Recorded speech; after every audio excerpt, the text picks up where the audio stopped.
Hey everybody, it's Dr. Eric Balcavage. We're back for another edition of Thyroid Thursday, and today I want to talk about vitamin D supplementation. So there's a big push in both allopathic and functional medicine in getting people on high doses or regular doses of vitamin D. And for some people it can be really good, for others it's probably problematic.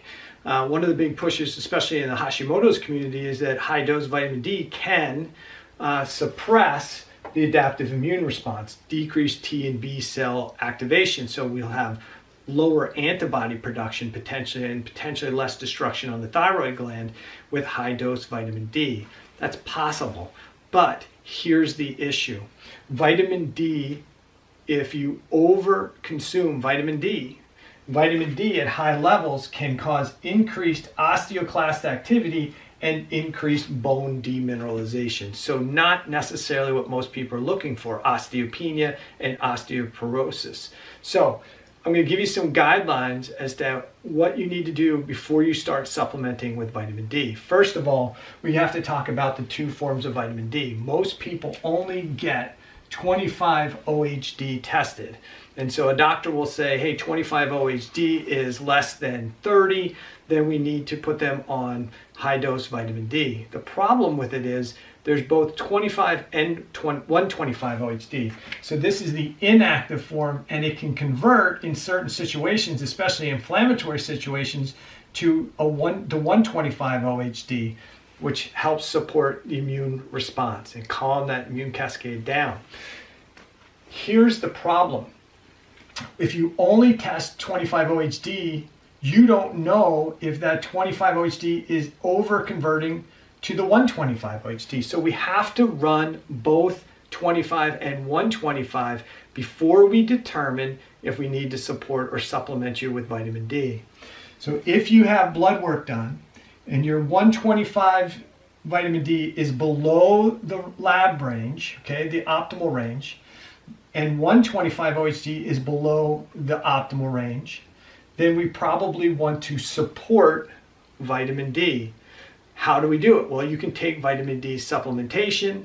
You can just get out in the sunlight. What some of the newer clinical research shows is that it only takes about 15 to 20 minutes of sun exposure 2 to 3 times a week to maintain vitamin D levels, optimal vitamin D levels, if the rest of the physiology is working appropriately. If you have cholesterol in the system, if you have appropriate levels of magnesium in the system, and all the mechanisms are working. So if you have low 125 and 25 OHD, sunlight, potentially vitamin D supplementation, but before you even support vitamin D supplementation, you should understand, do you have a problem absorbing fat-soluble vitamins? You could have gallbladder bile issues that compromise your body's ability to absorb fat-soluble vitamins. So get that checked first.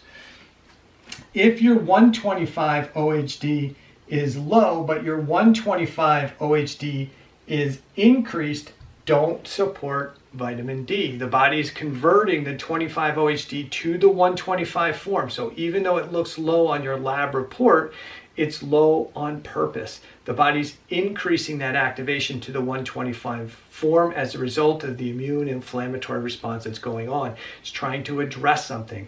Things like subclinical infections will cause the body to increase inflammation, and you'll get the increased activation of 25 to 125 OHD. Especially in the cases of bacterial infections. Bacterial infections block VDR. So they block the 125 OHD binding to the VDR and having its appropriate effect. The high 125 D then can trigger some of that bone demineralization we talked about. High levels of 125 OHD can increase the innate immune response, which will drive up things like histamine. So if you already struggle with chronic allergies, if you have excessive histamine responses, if you're one of those people that's been diagnosed with mast cell activation disorder or anything along that high histamine kind of diagnosis, you probably don't want to be increasing those levels of vitamin D and jacking up your 125. what you need to do is get at the root issue of what's causing this the conversion of 25 to 125 before you consider supporting vitamin D. One of the best things that we can do sometimes, if a person has low 25 and high 125 and they're supplementing with high dose vitamin D and they're not seeing that 25 rise and they're still chronically sick, is get them off the vitamin D, because that vitamin D is creating some other issues.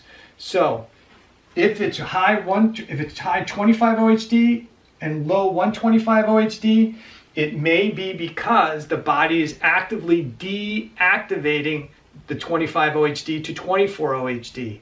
That's consuming a ton of magnesium to do that. So we don't necessarily want to keep jacking up the 25 OHD and having the body constantly working to deactivate it. And if 25 and 125 OHD are both high, there's obviously no need to support vitamin D. You want to get those levels back into this optimal range.